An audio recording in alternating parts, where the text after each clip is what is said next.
months ago, I made a life-changing decision. I got a medical marijuana card and a prescription for cannabis to help me sleep. I've got anxiety, so poor quality sleep is my constant companion. I have tried pretty much everything.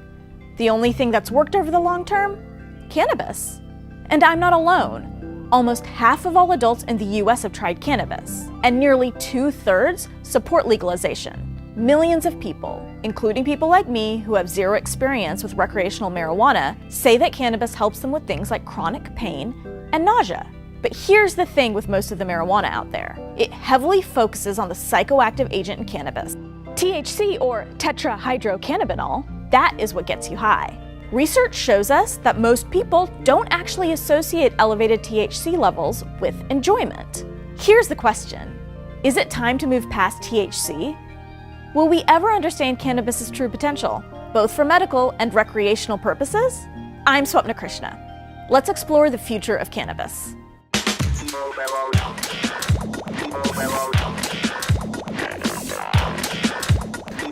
Colorado is one of the first states to legalize recreational marijuana. Before the 1990s, the THC content in the most common strains in Colorado was around 2%. Now, it's around 28%, which is a huge increase. THC isn't bad in and of itself, but the emphasis on it makes it feel like cannabis is a very one-dimensional plant. There's so much more here that we could explore. What might the cannabis dispensary of the future look like? Imagine seeing labels that might actually help you understand how a product will make you feel, instead of strain names like Maui Wowie and Purple Magic. Each product is tailored to deliver specific results, like alleviating nausea or lessening anxiety, or even giving you that ideal high. That is where the industry is headed, according to experts. But in order to get there, we need two things. First, to understand more about cannabis, and second, to dispel some myths about it. There is absolute truth that it is a miraculous plant and that it has helped millions of people and that it is unique and safe and a good option. That's absolutely true. It is also true that it can be something that people end up overusing. It can be something that people use as escape. It can be something that does lead to negative patterns in behavior. And so I think it's important to talk about cannabis in this nuanced way, but of course that's not flashy and attractive. This is Miyabi Shields, who studies cannabis at a molecular level. Now that's important, because there's a big myth around how cannabis is categorized. Traditionally, the plant has two main strains, indica and sativa. Hybrids just mean a mix of the two. The thing is, a lot of users swear up and down that each strain produces different, even opposite effects. But it turns out that these terms really only describe the plant's phenotype, what it looks like and what it smells like. And even though there are trends in how those strains affect users, you can't actually determine what effects a strain will have based on how it looks. It's just not a completely accurate way to classify cannabis. So then, what's a more effective way to talk about cannabis? The answer is looking specifically at its chemistry, which is what Miyabi and others in the industry have started to do.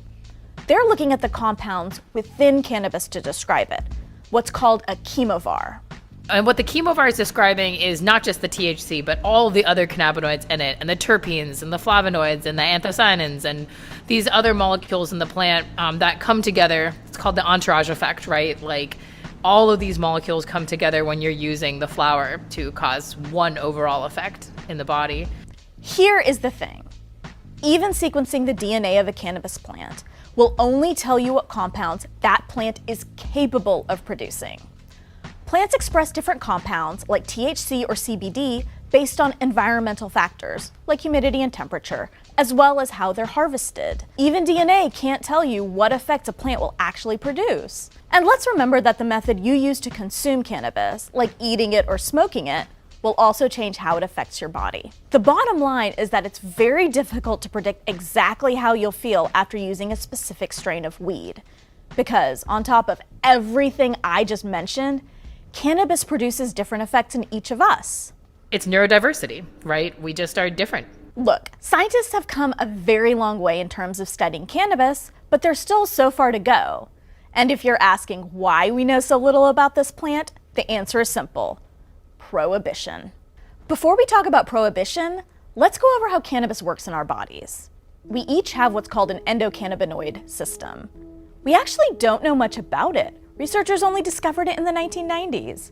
But what we do know is that it regulates and controls key parts of our body, including our central nervous system. Cannabinoids are the active compounds found in cannabis. The most well-known are CBD and THC, but there are actually more than 100. These cannabinoids interact and sometimes even hijack the endocannabinoid system to produce different effects.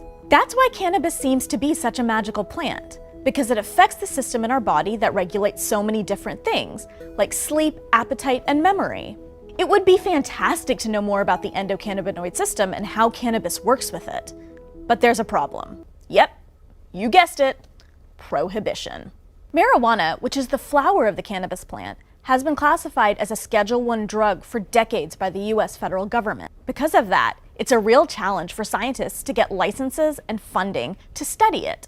Even if you're lucky enough to clear those hurdles, you're stuck with government weed. Until last year, there was only one domestic source of marijuana for research. One scientist oh so poetically described it as brown, muddy garbage. It doesn't have varied concentrations of CBD or THC, and it doesn't come in edibles and oils. Right now, my laboratory is like 300 feet from the closest dispensary, and I study vape safety. And it's impossible, it is legally impossible for me to take any product, any vaporizable product from the real world and study it in my lab. Another thing we can thank prohibition for? The high potency cannabis that we talked about earlier. You get stronger drugs when they're illegal. And the reason for that is drug dealers know that they need to give off the perception of high quality. And the way they do that is by making a very prominent psychological effect. But stronger doesn't necessarily mean better. Research shows that certain groups, like women, are more sensitive to THC. Think about craft beer. A few years ago, everyone was trying to brew the highest ABV they could. Now, there's a movement towards lower alcohol beer because producers have realized that high alcohol doesn't necessarily make it more enjoyable or taste better for all users. If you can imagine like going into a bar where there are 37 flavors of Bacardi 151 and one Diet Coke, that's what a dispensary looks like right now. Where is the focus on products for people who have disabilities, for people who are not neurotypical, for women, right? One day, there will be more research on cannabis. In 2021, the US government registered several new companies to produce a greater variety of cannabis for research. But things are slow going. And until there are real changes, AD says that it's up to us, the consumers, to demand what we want from the industry. Because left to its own devices, the industry is going to keep doing what it's doing. Oh, let's freakishly look at what sold last quarter and make more of that, So yes, it absolutely requires individual patients and consumers to understand what is myth and what is fact, and to go in empowered in their knowledge, demanding the kinds of products that will be enjoyable, not necessarily the kinds of products that will get them the most high in the least amount of time. Lack of research and high THC aren't the only legacies of prohibition, though. There are a lot, but one we really need to address is the racist legacy and generational impact of the war on drugs. If you look at the data, Black and white Americans use cannabis at similar rates, but Black people are arrested 4 times as often. The numbers are pretty stark. As states have begun to legalize cannabis, they've tried to make up for these injustices. One example is granting marijuana business licenses to people with previous cannabis convictions. It sounds great in theory, but it doesn't actually work. The first hurdle is the application process. There are certain requirements that one must meet by having like liquid assets, for example, of a certain threshold. In addition to that, depending on what kind of license that you're trying to obtain, you may also have to have a building or some real estate that meets certain requirements, and that also requires money. And as it pertains to equity, oftentimes Black and Hispanic Americans don't have that network, and it's difficult for them to make those connections. In other words, it is incredibly expensive to run a marijuana business, and there's a host of systemic issues that create an uneven playing field. It's complicated for sure, but there is good news on the horizon. Most experts agree that we're well on the way to federal legalization.